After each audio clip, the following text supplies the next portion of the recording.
আসসালামু আলাইকুম বন্ধুরা, আজকে আবার একটা রান্নার ভিডিও নিয়ে আপনাদের সামনে চলে এসেছি। বন্ধুরা, আজকে ইফতারের একটা স্পেশাল ছোলার ঘুগনি আপনাদের সঙ্গে শেয়ার করব। আপনারা পুরো ভিডিওটা দেখতে থাকুন। বন্ধুরা, প্রথমে প্রেসারের মধ্যে ছোলাটা দিয়ে ভালো করে একটু সিদ্ধ করে নেব।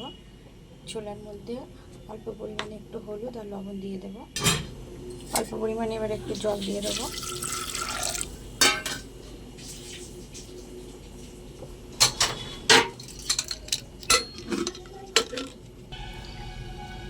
ছোলা আর আলু এদিকে আমার সিদ্ধ হয়ে গেছে। কড়াইয়ের মধ্যে আমি সর্ষের তেল দিয়ে দেব। তেলটা আমার গরম হয়ে গেছে। এবার এলাচ, দালচিনি, তেজপাতা, এর মধ্যে পেঁয়াজ কুচি আর লঙ্কা কুচি দিয়ে দেব। পেঁয়াজ কুচি আর লঙ্কা কুচি আমার ভালো হয়ে গেছে। এবার আদা রসুন বাটা দিয়ে দেবো। আদা রসুন বাটা আর পেঁয়াজটা আর একটু ভালো করে ভেজে নেব। দিয়ে দেবো সমস্ত রকমের গুঁড়ো মশলা, হলুদ, জিরে, ধনে, লাল লঙ্কা গুঁড়ো, কাশ্মীরি লঙ্কা গুঁড়ো দিয়ে দেবো। সামান্য পরিমাণে জল। মশলাটা ভালো করে কষে নেব। মশলাটা আমার ভালো করে কষানো হয়ে গেছে। এবার দিয়ে দেবো টমেটো কুচি, সামান্য পরিমাণে লবণ।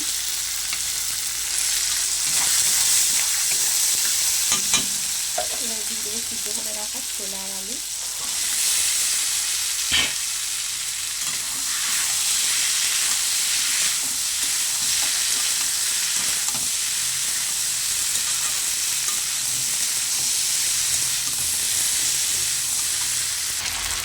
এবারে দিয়ে দেবো ধনে পাতা কুচি।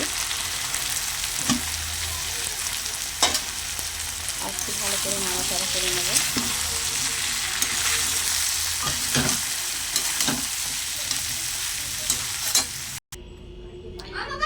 বন্ধুরা, আলু দিয়ে ছোলা দিয়ে স্পেশাল ঘুগনি রেসিপি আমার একদম রেডি। আমার রান্নার ভিডিওটা যদি আপনাদের ভালো লেগে থাকে তাহলে অবশ্যই লাইক, কমেন্ট এবং সাবস্ক্রাইব করবেন। বন্ধুরা, সাবস্ক্রাইব করে বন্ধু হয়ে পাশে থাকবেন। অনেক বন্ধুরা আছে সাবস্ক্রাইব করছে আবার কেটে দিচ্ছেন। বন্ধুরা, আমি তো আপনাদেরকে সাবস্ক্রাইব করছি, আমি তো কেটে দিচ্ছি না, তাহলে আপনারা কেন কেটে দিচ্ছেন?